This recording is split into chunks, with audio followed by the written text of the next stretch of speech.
Once upon a time, very long ago, there lived a beautiful young girl in a high tower. Her name was Rapunzel, and she had long, beautiful yellow hair, as fine as spun gold. Years ago, an old witch had taken Rapunzel from her mother and father because they had stolen the witch's radishes. And now the old woman had locked Rapunzel in a lonely tower that had no doors and only one window at the very top. Each day when the witch came to visit the young girl, she took great care to be sure that no one would see her. Then she would call, "Rapunzel, Rapunzel, let down your hair."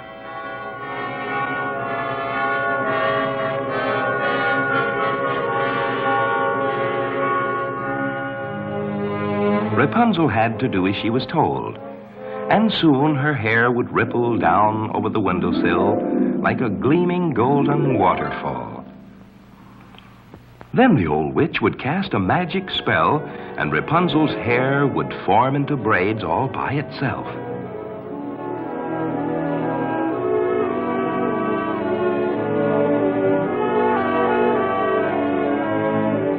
The silken braids made a long golden rope for the old witch to climb.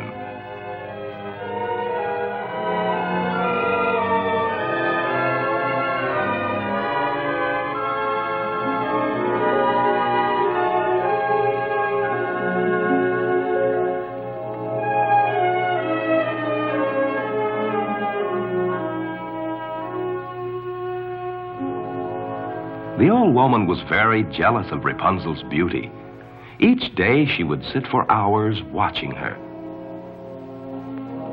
They lived this way for several years, until one day a prince walking along the mountain path chanced to see the tower.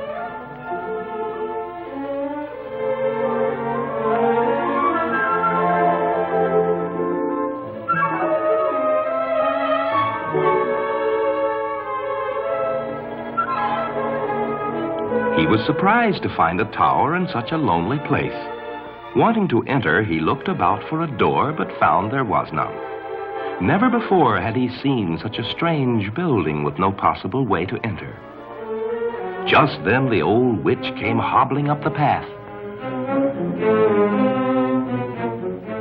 The prince had heard of the old woman who had magic powers. He did not want her to see him until he knew just what she was up to. The old woman did not see the prince, and she called as usual, "Rapunzel, Rapunzel, let down your hair." And once again, Rapunzel's long yellow hair would ripple like a golden waterfall down the side of the tower. The prince had never before seen such beautiful hair and such a lovely face.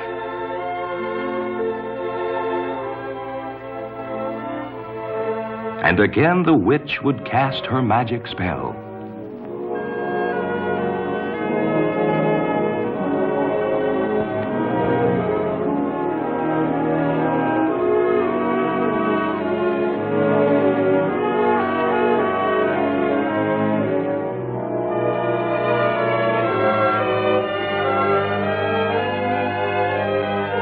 So that is how one enters the tower, thought the prince. And he waited for hours for the old witch to leave so that he could speak to the beautiful girl with the long golden hair.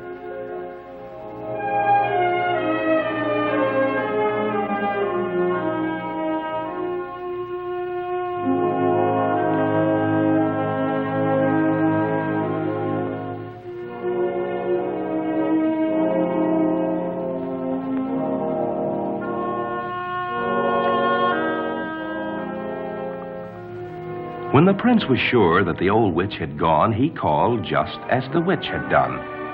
"Rapunzel, Rapunzel, let down your hair." Rapunzel, thinking the old witch wished to climb back into the tower, lowered her braided hair once again.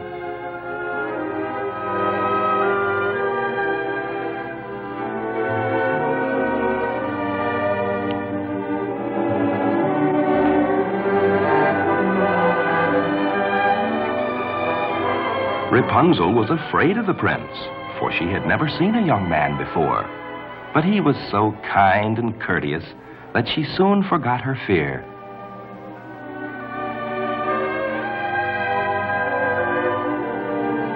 And now that the prince saw Rapunzel quite closely, she was even more beautiful than he had thought. And when he knelt and gallantly kissed her hand, it made Rapunzel very happy.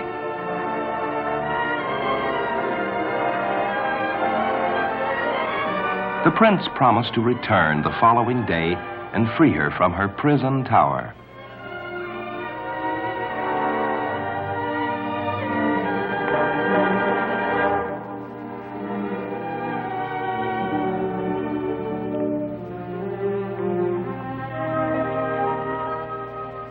The next day, the witch came to the tower at the usual time. Rapunzel absent-mindedly said to the witch, "How is it that you take so long to climb up to the window while the prince climbs so swiftly?" Then she realized what she had said. "Oh, you wicked girl," cried the old witch.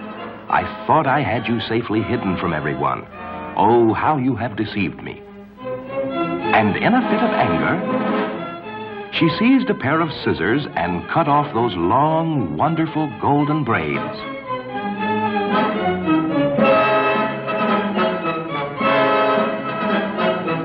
Just then, the prince arrived at the foot of the tower. He called, "Rapunzel, Rapunzel, let down your hair."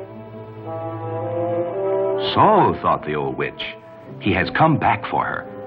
And in her wicked mind, she planned to cast a magic spell upon the gallant prince and blind him so he could never again see Rapunzel.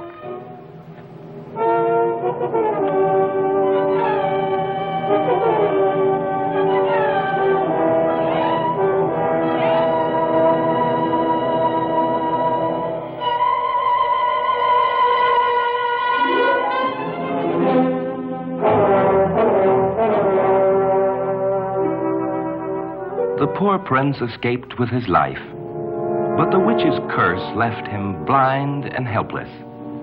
He sadly wandered off into the mountains, knowing that he could never look into the beautiful eyes of Rapunzel again. To punish Rapunzel for deceiving her and attempting to run away, the hard-hearted old witch took her to a far-away desert and left her there, with only bare rocks and a crude log shelter to protect her from the wind and the sun. The girl pleaded with the witch to take her back to the tower, but the ugly old woman had a heart of stone and would not listen.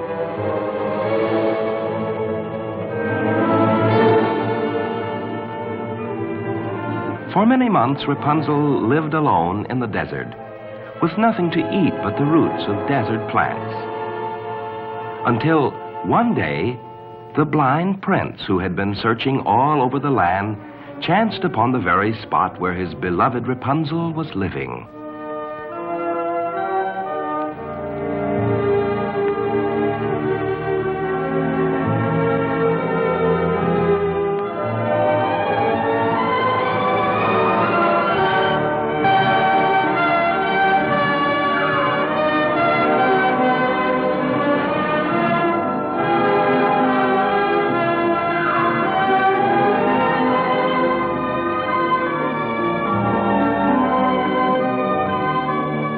When she saw her gallant prince was blind, she wept. A large tear fell upon his eyes. It broke the witch's evil spell, and happily the prince once more could see his beautiful Rapunzel.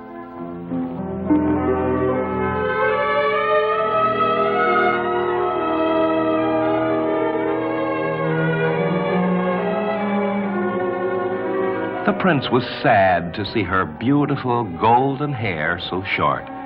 But now that the magic spell was broken, when he touched her hair, it began to grow longer and longer until its wavy strands glistened again in the sunlight. The prince then took his beloved Rapunzel back to his castle, where they had a royal wedding, and they lived happily ever after.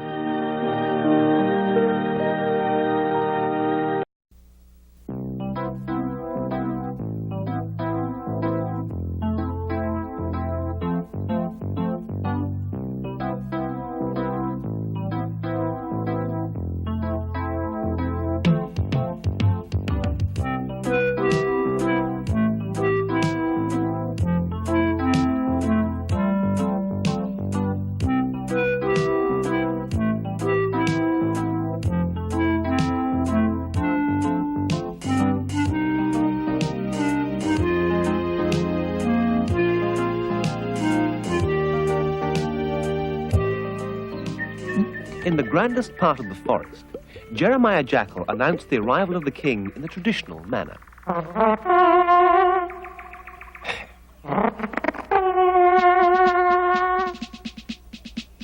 Elvis, king of beasts, was an awesome sight. Hello, Your Majesty. Howdy. Jeremiah, there's something I want you to do for me. Oh, yes? Go out into the forest and tell all my people that I won't feed it. Oh! See what I mean about awesome? Now go. And he did. Well, wouldn't you? The next evening, His Royal Highness waited impatiently. Giblet was first. Aw. Come on, His Highness hasn't got all day. Giblet prepared a meal of fried eggs. Two. Aw. Three. Sunny side up, okay? Thank you, Giblet. You can go now. Elvis gave his eggs the once over. There. Was that nice? Oh, thank you very much, Majesty. The next evening, I'm hungry. Where's my dinner? Worcester, the pig, had brought some sausages. Yes, Worcester. Now. Worcester watched his week's supply of sausages disappearing and was shocked to learn that Elvis's manners were not all that a king's should be. Roll napkin, Your Highness.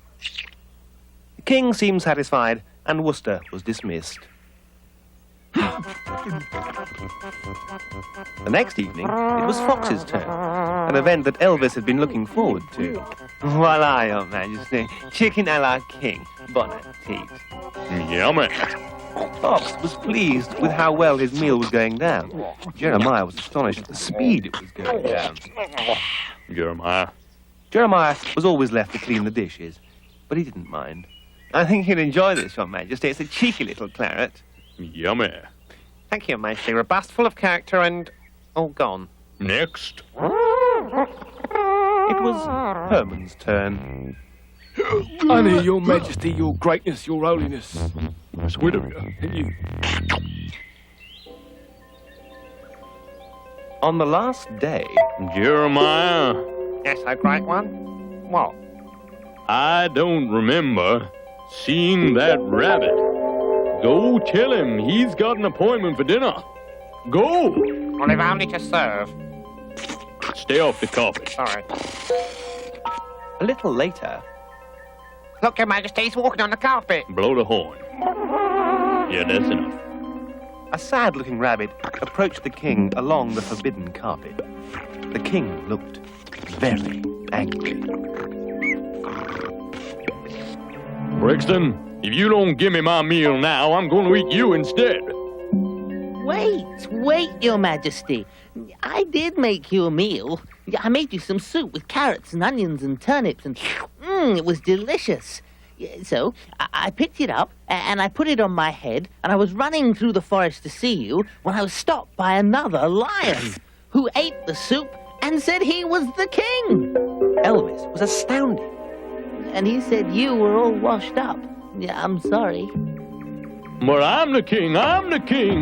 Then he gave me a black eye and told me to get lost. Where is this great pretender? Well, he's over there. He tore my tie and everything. Follow me. Of course, none of this was true. Brixton had even blacked his own eye to make it look authentic. Brixton led Elvis to the well. This way, Your Majesty. The king followed, trying to look as impressive as possible. He'd even put on his crown. Where is he? Elvis tried to look menacing. Well, he's down the well, if you just look. Elvis looked and was horrified to see a lion looking back at him. Elvis had been frightened by his own reflection. He told me what he was going to do to you. Oh, I wouldn't let him get away with that. Yeah, I'd do something about it if I were you. Sometimes a king's got to do what a king's got to do. So Elvis did, and fell into Brixton's trap. Bye-bye, Mr. King. Remember, you can ask a rabbit to dinner, but you can't make him cook. And Elvis had learnt something. Abuse of power is the best way to drop yourself in it.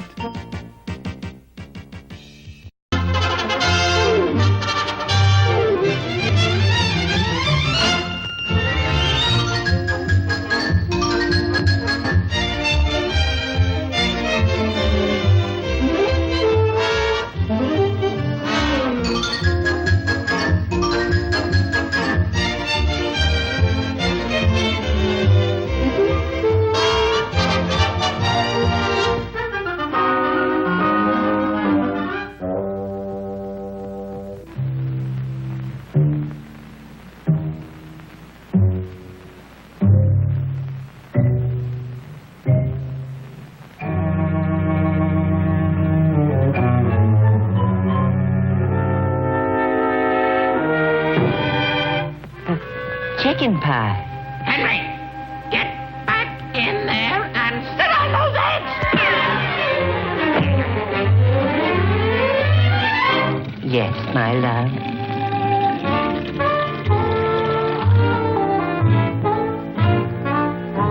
There's just so much a man can take.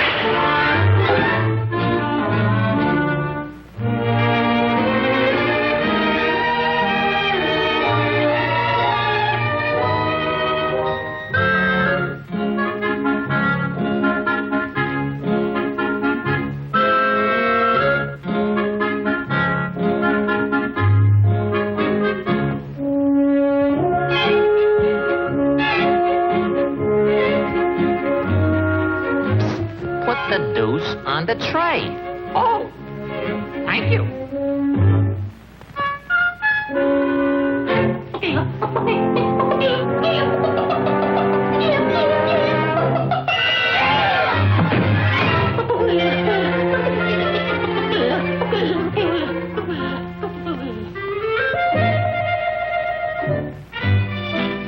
Was it you that scared Chicken Pie? Who else? I ain't seen a dame yet I couldn't scare. Say, you wouldn't mind being my guest for a while, would you, huh? I might, if the cheese is right.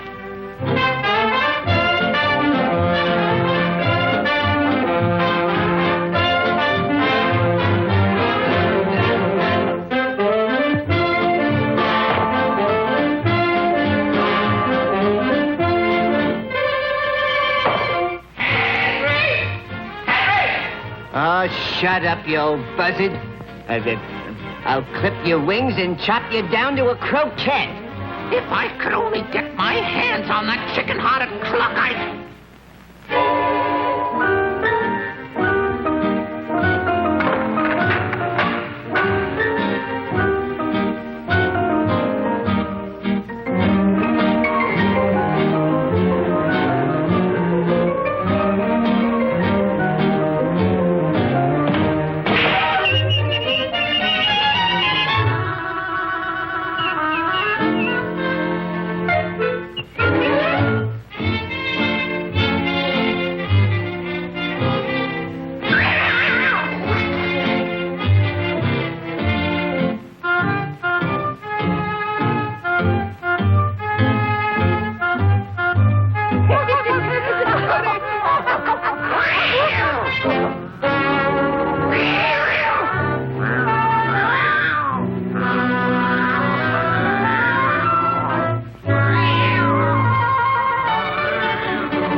Cat. Leave me alone. Don't eat me. My mother loves me. Don't eat me. Please, Mr. Cat. I'm scared.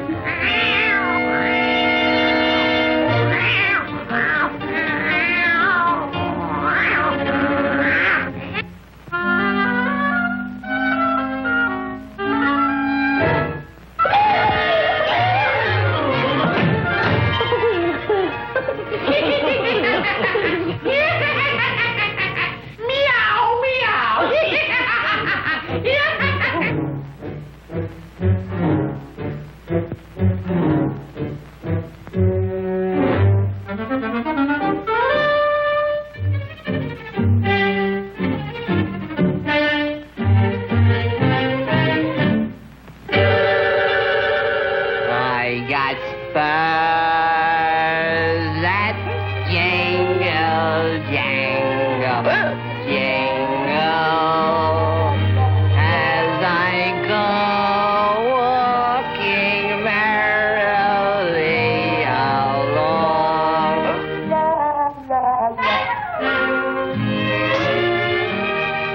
Here comes Chicken Pie again. Watch this. Oh, boy. This is gonna be fun. Please, Mr. Cat. Leave me alone. Don't eat me. My mother loves me. Don't eat me.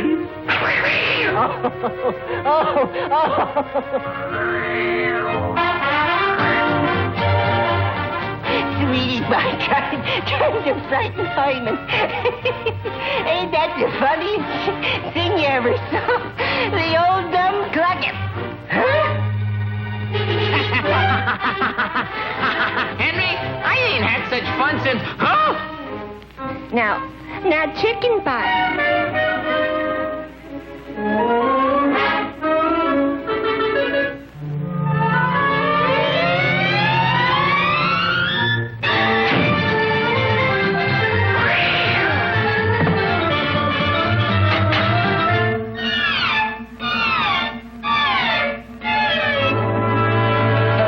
Dear, this must be a bad dream.